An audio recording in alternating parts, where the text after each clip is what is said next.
چمن شد تا سر و تا فصل گل گشتی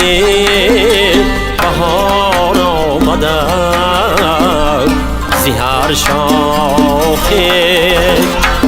گل یک سر پری گلزار آمده چمنزاری خیالش نو بهاری دیگری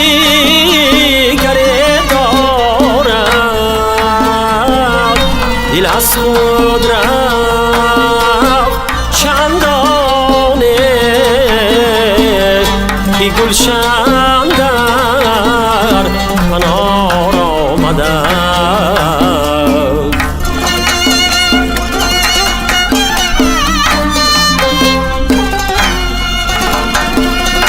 چمنزاری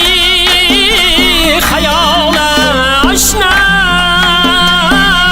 بهاری دیگری دارد دل از خود رفت چندانه که گلشن در کنار آمده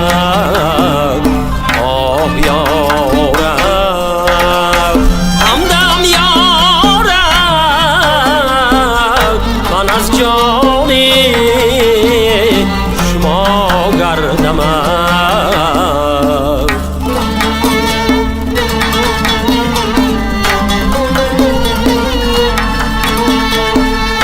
کشودین بستان را شاهدی گل کوره سنبول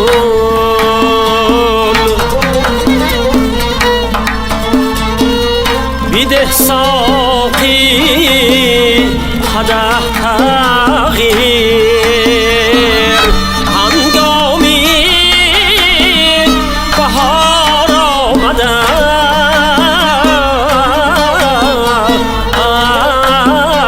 یار یارم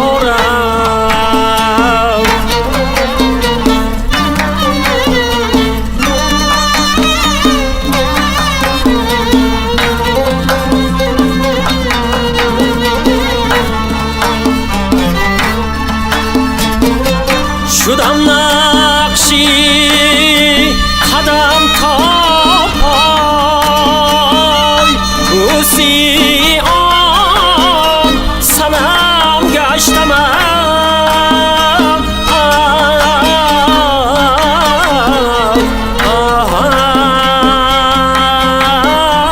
یار یارم براهش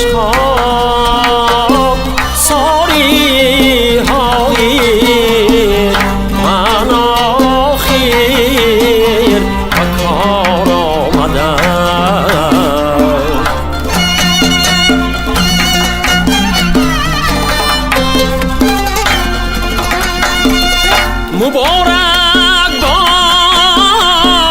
نوروزی هر باغی طبیعت را